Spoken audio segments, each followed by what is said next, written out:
नमस्कार दोस्तों, कलयुग के चमत्कार संतों की वाणी में आप सबका स्वागत है। हम सुन चुके हैं कार्तिक महात्म्य के 24 अध्याय तक, जिसमें अभी तक हमने जाना कि किस प्रकार कृष्णा और वेणी नदियां उत्पन्न हुई, किस प्रकार स्वरा के श्राप से सभी देवों को जड़भूत होकर नदियों के रूप में बहना पड़ा और गायत्री और स्वयं स्वरा को भी नदी रूप में बहना पड़ा। स्वरा के वार्तालाप से हमें यह भी पता चला कि किस प्रकार जब हम कोई पूजन करते हैं, अगर हम गणपति जी को नहीं मनाते, उनका आह्वान नहीं करते, उनको प्रथम पूजनीय देव क्योंकि कहा जाता है, सबसे पहले उनका पूजन नहीं करते, तो उस कार्य में विघ्न अवश्य आता है।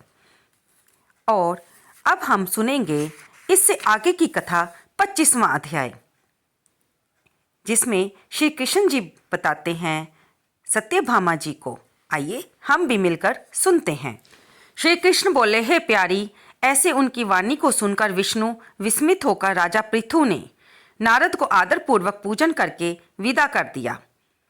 इसीलिए ये मास कार्तिक और एकादशी के व्रत मुझको बहुत प्रिय हैं। वृक्षों में तुलसी, महीनों में कार्तिक, तिथियों में एकादशी और तीर्थों में द्वारका मुझको प्रिय है। जो इंद्रियों को वश में करके इनका पालन करेगा वह हमको बहुत प्रिय होगा तथा उसे यज्ञ आदि से अधिक फल प्राप्त होगा। हे प्रिय, इन तीनों का सेवन करने वाले मनुष्यों को पापों से भय नहीं करना चाहिए। मेरे आशीर्वाद से उनके सभी पाप दूर हो जाते हैं। सत्यभामा बोली, हे नाथ, आपने जो कहा दूसरों के लिए दिए आधे पुण्य से कलह तरगी, ये तो बहुत आश्चर्य की बात है। क्या इस कार्तिक का ऐसा प्रभाव है? आपको ये इतना प्रिय है जिसके करने से पति से वैर करना भी इत्यादि जैसे पाप भी कार्तिक स्नान से तर जाते हैं। हे भगवान, बताइए, प्रायः किया पुण्य देने से मिल जाता है, जब बिना दिए भी प्राप्त हो जाता है।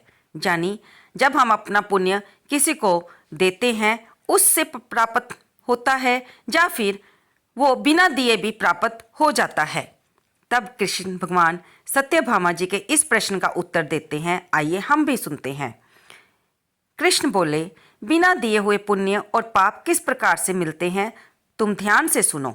सतयुग, त्रेता और द्वापर में देश, गांव और कुलों में किया हुआ पाप पुण्य मिलता था और कलयुग में करने वाला ही इसका फल भोगता है। संसर्ग ना करने पर इस प्रकार पाप पुण्य मिलते हैं, और संसर्ग से कैसे पुण्य पाप दूसरों को मिलते हैं इसको तुम ध्यान से सुनो।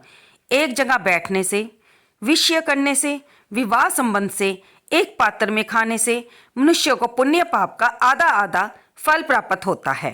पढ़ने से, यज्ञ कराने से, एक पंक्ति में भोजन करने से मनुष्य परोक्ष में पाप और पुण्य के चौथाई फल को प्राप्त होता है।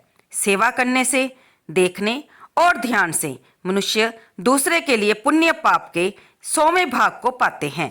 दूसरे की निंदा, चुगली और धिक्कार देने से उसके पापों को ग्रहण करके अपना पुण्य पाप करने वाले मनुष्य की स्त्री, नौकर और शिष्य, इनको छोड़कर जो कोई सेवा करता है और सेवा के अनुरूप उनके पुण्य के फल को प्राप्त करता है। एक पंक्ति में भोजन करने वाले मनुष्यों में जो पंक्ति भेद करता है उसके पुण्य के छठे अंश का उल्लंघन किया पुरुष ग्रहण करता है। यानी कि जो पंक्ति में भोजन करते हुए भेद करता है कि मुझे इस पंक्ति में क्यों बिठाया गया है, या ये निम्न वर्ग की है, तो ऐसा उस मनुष्य को, उल्लंघन करने वाले मनुष्य को पाप का छठा अंश ग्रहण करना पड़ता है। स्नान, संध्या आदि करते समय जो दूसरे को छूने अथवा बात करे तो अपने पुण्य के छठे अंश को दे देता है। धर्मार्थ, जो पुरुष दूसरे से धन मांगता है उसका फल धन देने वाले को मिलता है। प्रायः धन लेकर पुण्य करने वाला पापी और धनी को पुण्य का फल मिलता है। जो मनुष्य दूसरे के ऋण को चुकाए बिना मर जाता है तब वह धनी अपने धन के अनुसार उसके पुण्य को ले लेता है। जो आदमी शिक्षा देता है, सलाह देता है, सलाह लेता है, सामग्री देता है और प्रेरणा करता है, वह पुण्य पाप के छठे अंश को प्राप्त करता है। प्रजा के पुण्य पाप के छठे अंश को राजा पाता है उसी तरह शिष्य का गुरु, स्त्री किया पति, पुत्र का पिता छठे अंश को पाता है। यदि पति के अनुकूल रहते और उसके मन को प्रसन्न करने वाली स्त्री अपने पति के पुण्य का आधा भाग लेती है, जो पुण्य आत्मा प्रायः हाथ से दान करता है, नौकर और पुत्र को छोड़कर करने वाला छठे अंश को प्राप्त होता है। ऐसे बिना दिए इकट्ठे पुण्य पाप भी मनुष्य को मिलते हैं, परंतु कलयुग में नहीं है। पुण्य और पाप को भोगने वाला ही कर्ता होता है। इसमें एक प्राचीन इतिहास बड़ा ही पवित्र और बुद्धि देने वाला है, उसे तुम ध्यान से सुनो। तो दोस्तों, यहाँ पर हमारा कार्तिक महात्म्य का 25वां अध्याय समाप्त होता है। इसमें हमने जाना कि किस प्रकार जब हम पुण्य करने वाले किसी मनुष्य को देखते हैं तो उसको देखने से, उसके संसर्ग करने से, उसके पास बैठकर कीर्तन करने से, उसका साथ देने से हमें भी उसके पुण्य का छठा अंश प्राप्त होता है। और अगर हम किसी सत्कर्म का उल्लंघन करते हैं, जैसे लंगर में हम पंक्ति में बैठ कर नहीं खाना चाहते या उसमें भेद करते हैं, तो हमें पाप का भागी बनना पड़ता है। अगर हम अच्छे काम करते हैं तो उस काम का छठा अंश हमारे परिवार का सदस्य भी पाता है, जो कि हमसे जुड़ा होता है।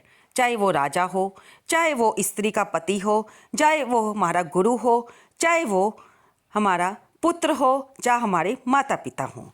तो आपको ये कथा कैसी लगी, कृपया इसे लाइक करें, शेयर करें और कमेंट बॉक्स में जय विष्णु भगवान, जय श्री कृष्ण लिखना ना भूलें।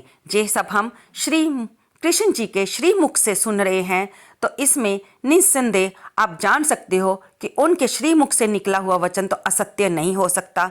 ये कार्तिक मास हमारे लिए पुण्य कमाने का एक मास ऐसा है जो कि जिसमें हम जो भी अच्छा काम करेंगे, हम स्नान दान जो भी करेंगे, उसका फल हमें कई गुना बढ़कर ही मिलेगा। लेकिन इसके विपरीत यदि हम कोई पाप कर्म करते हैं तो उसका फल भी हमें ही भोगना पड़ेगा, क्योंकि कलयुग में कर्ता को ही सब पाप और पुण्य के फल भोगने पड़ते हैं।